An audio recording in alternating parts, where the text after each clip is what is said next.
Welcome to Pilgrim's Rest Channel. Our mission here is specifically for you, the spiritual seeker, the pilgrim on the journey. We want to introduce you to the time-honored spiritual books handed down through the ages. So that you can find rest, provision, and renewed strength right here. Exactly. And today we're doing a deep dive into a classic that really, it just epitomizes that promise. Hannah Whitall Smith's The Christian Secret of a Happy Life. If you are someone who's pursuing a deep spiritual life, but you find that all your effort just leads to frustration, maybe guilt, and defeat. That cycle of defeat. Yes, that cycle. Then this book is speaking directly to you. It really is. Hannah Whitall Smith, she was a Quaker from Germantown, Pennsylvania, and she wrote this after having her own spiritual breakthrough. So she'd been through it herself. Oh, absolutely. She saw that most dedicated believers were living these lives of just cycling failure. Like they were trying to climb a mountain using only their own strength and just falling back down. She says the reason for this struggle is a misunderstanding, right? A great misunderstanding, I think she calls it. That's the term. It's about the nature of God's work versus our work. She has this great analogy. The two friends in the building. Yes. Two friends are describing a building. One only sees the north side, the other only sees the south. They argue, but they're both describing the same thing, just different parts of it. So our mission today is to unpack both sides of this truth so you can stop arguing with yourself and maybe find that secret she talks about.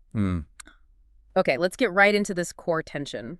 For any earnest Christian, there's this really powerful internal belief that spiritual transformation has to involve this intense grinding effort. Right. The feeling is, I have to do it. I must transform myself. And when I fail, it's my fault. I'm guilty. And that feeling, that's the barrier. Smith argues the roles are absolutely distinct, and when we confuse them, it just guarantees failure. So in achieving this higher life, she talks about, what is our part? Our part is, well, it's surprisingly simple. It's only to trust. Just try. To trust, to yield, and to abandon yourself. That's it. Okay, but if our part is just to trust, what's God's part? And I have to ask, isn't that just a kind of spiritual laziness on our part? That's a fair question. God's part is the doing. He is the one who performs the actual difficult internal work. He conquers the sins, he roots out the evil habits, he effects the transformation inside us, we commit to trust, and the Lord does the work we've entrusted to him. It's not laziness, it's active surrender, a choice. The distinction between trusting and doing, she has that analogy of the clay and the potter. That really helps clarify it. It's a perfect illustration. The clay is completely passive. Its only job is to lie still and submit itself to the potter's hands. To the turning and the shaping. Exactly. The clay isn't expected to knead itself or fashion itself. That's the potter's job. So sanctification has to be seen as both a sudden step of faith when we yield and a gradual process of works, which is the shaping God does. That lines up perfectly with the command in Romans chapter 6, verse 11, where Paul tells us to reckon ourselves dead unto sin. Precisely. When we reckon ourselves dead, when we act on that belief, we're taking the role of the clay. Our part is the reckoning, the faith decision. And God's part? God's part is making that reckoning a reality through the daily process of life. We just have to step back and trust the work is happening, even when the shaping feels a little painful. And that clarity brings us to a huge theological point. Which is? Is continuous victory actually possible? I mean, if most Christians are experiencing constant defeat, maybe Christ only intended for, partial deliverance. Right. Is this the best we can hope for? And Smith asserts that our frequent failure is not proof that the higher life is impossible. It's just proof that we've misunderstood the provision.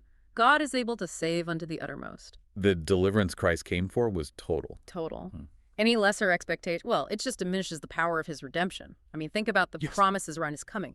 The angel told Joseph, you shall call his name Jesus, for he shall save his people from their sins. From their sins, not in their sins. Exactly. And Zechariah's prophecy promised deliverance, so we could serve him without fear, in holiness and righteousness, all the days of our life.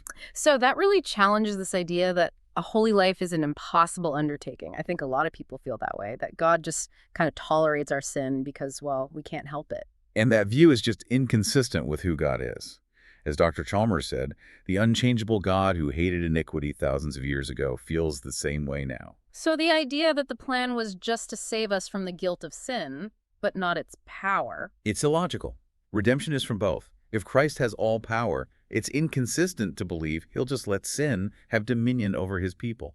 The victory isn't just mandated, it's fully provided for. So, okay, if this victory is available, and if our own striving is actually getting in the way, Yeah. what is the single crucial step a person has to take to claim this gift? And that question brings us right to the heart of her teaching. It is the necessity of absolute consecration, A full surrender. full surrender of self, unconditional yielding. But it's critical to understand why. It's not to buy the blessing. Oh, wait. It's to remove the difficulties inside us that make it impossible for God to give us the blessing. It's like a physician who can't really heal a patient if the patient is only partially willing to follow the treatment. That's the perfect image.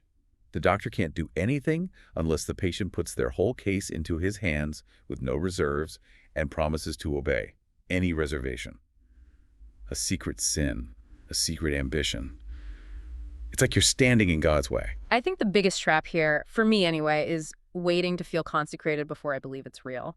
You feel cold or distant, so you assume the surrender didn't take. And that waiting for feeling is the enemy's chief device. God's rule is always, always faith first, feeling second. Think about giving an estate to a friend. The transaction is real the moment the papers are signed. It doesn't matter if you feel ecstatic or, indifferent afterwards. If you keep questioning whether you feel surrendered, you're just stuck. You have to choose to reckon it settled and leave it there. Which brings us to the role of the will. She calls the will the king. But that seems a bit dangerous. Doesn't the Bible warn us about trusting our own hearts? It does. But she makes a distinction. Pure religion, she says, resides in the will alone because the will is the ego, the core of your choice. So it's not about self-will. No. Self-will is when your will dictates the outcome. A sanctified will is when your will decisively chooses to obey and trust God, even if your emotions, which she calls the clamoring, crying children, are in total revolt. The transaction is real when your will acts, regardless of the chaos of feelings. That reminds me of the story she tells about the Presbyterian minister. He made this big intellectual consecration, but still felt nothing, still struggled. Yes. Until he found rest only when he committed the future wholly to the Lord, trusting Jesus for a present supply of grace. Moment by moment. Moment by moment. He learned that consecration is a single act, but trust is a continuous, moment-by-moment choice. That daily, hourly reliance. That's the secret. So once that surrender is made, what are the immediate fruits? How does this happy life actually show up for someone struggling with, daily stress and anxiety? The primary, most immediate fruit is rest, specifically the removal of anxiety.